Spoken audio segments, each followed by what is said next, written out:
If you do this wrong, it can end up costing you thousands of dollars and cause you an enormous amount of stress in the process. Of course, I'm talking about selling your home quickly and for the most amount of money. By the end of this video, you're going to know exactly what steps to follow in order to maximize your returns on your property, regardless where in the country that you live. If you follow these steps, not only will you maximize your returns, not only will you be able to move yourself and your family a lot faster, but you're going to be able to do it for way less hassle. The majority of my clients actually get a higher percentage on their sales price than what other comparable properties do in the area. And the way that we're able to do that is by following the process that I'm going to be sharing with you. Now, before we get to that, make sure you give me a thumbs up, make sure you subscribe to my channel, and make sure you hit the little bell over there so you receive the notification whenever I do more videos like this that can help you in your real estate needs. Step one, and making sure that you can maximize the returns that you can get on your property. Make sure you time it correctly, okay? Be very aware of what's going on in your local market. If you have a property where it's going to benefit from not having as much competition, then it's going to be better to go on at a time of year where there's not a whole lot of competition. For example, in Alaska, the lowest point at which the lowest inventory point we're going to have for the year is usually in the December, January timeframe. If I have a home that I know is going to struggle against a lot of competition, I'm going to say, let's get that thing on during that time frame because we're not going to have nearly as much competition. If we wait during the summertime, sure, there are going to be more buyers, but guess what? There's going to be a disproportionately larger number of homes that's going to be our competition. So make sure you time the time of year that your property is going to be going onto the market for maximum success. Number two, be very aware of your local market and events that are happening that are going to impact the real estate market. For instance, where we live, there's a small town called Willow, and it's about 30-40 minutes away from a property that I sold recently. The reason that it sold so quickly, number one, we followed all these steps, but we were also aware that Willow had some flooding recently and that people who lived there were going to be looking for homes in the price range that we were selling. So we went on the market, had an offer on the very first day because of that reason. So be aware of events like that that are happening that might impact you. Step three, okay? Make sure you take professional photos. I've mentioned this a couple times before in previous videos. It is still 100% true though. Do not take your iPhone out there and just start snapping pictures.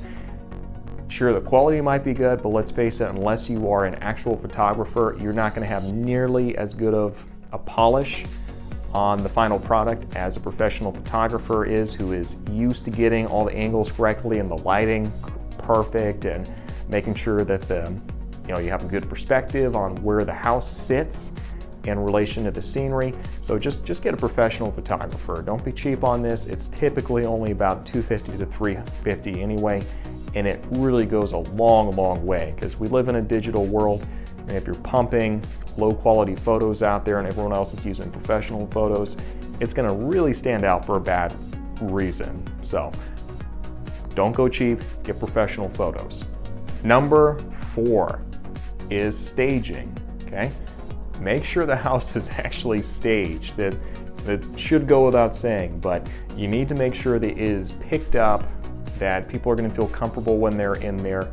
Make sure that you don't have family portraits up there, because that's going to make the buyers feel like they're invading your personal space. It's going to make it harder for them to envision themselves being there. Make sure it smells good. If people go in there and they just smell cat pee or dirty laundry, that's going to make it very difficult for them to envision themselves being in there. They're going to kind of feel repulsed. So make sure it smells good as well. Make sure, if it's a house that's vacant, that the temperature is going to be set at a good spot, okay, where people are going to go in there, they're going to feel comfortable. There was a property I showed, I think it was actually about 1.5 years ago.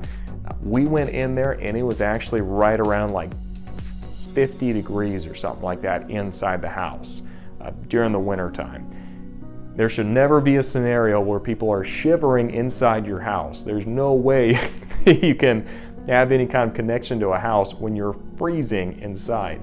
So don't go cheap on the thermostat either. Make sure people are comfortable when they walk in there.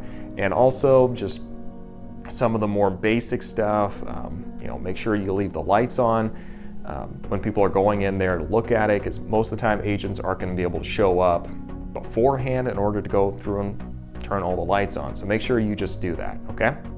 Tip number 5, offer a home warranty. This is something that is becoming more and more just expected for sellers to provide anyway. So make sure that you provide the home warranty.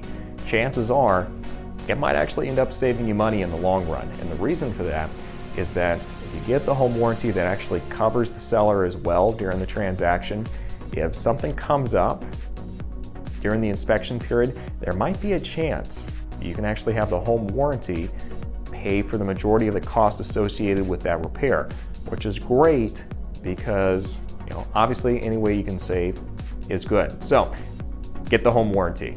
Coming up next is the number one thing that you can do to make sure that you sell the home quickly and for the most amount of money. But first, if this video has been useful for you, write top dollar in the comment section down below. And if you have any tips yourself, definitely make sure that you include those as well. Now, let's get to the number one thing that you can do in order to make sure that you sell the property for top dollar and in the least amount of time. The number one thing you can do to make sure that you sell your property for top dollar and in the least amount of time possible with the least amount of hassle is to make sure that you price it correctly, okay? Make sure you price it correctly, because if you are just going off of an emotional impulse and you say, oh, I've lived here for X amount of years, and you start itemizing everything through the house, if the comparable homes in the area indicates that have sold, the comparable properties that have sold in the area indicate the property is worth, let's say $400,000, then you're not going to get $500,000 or $600,000 out of it, okay? So you need to look at what the market is telling you. And if you ignore the signs and what the broker opinion of value is telling you, or what the similar properties have sold for recently is telling you, then it's kind of like just blowing right past a sign that says danger, cliff ahead. And by the time you realize you made a mistake and you priced it too high, it might be too late. Okay? You might have to, where you might have been able to get $400,000 within the first couple of weeks, now you're at a point where $380,000 might be more realistic, just to get people's attention again.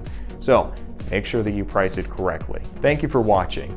If this has been useful, make sure you give this video a thumbs up, you subscribe to my YouTube channel, and make sure that you hit the little bell over there to receive notifications whenever I create more content like this. Additionally, if you have any other questions on what it would take in order to get your property sold for top dollar in the least amount of time possible, make sure that you subscribe to my website down below. I'd be more than happy to consult with you and see what it would take specifically for your property in order to get top dollar for your home.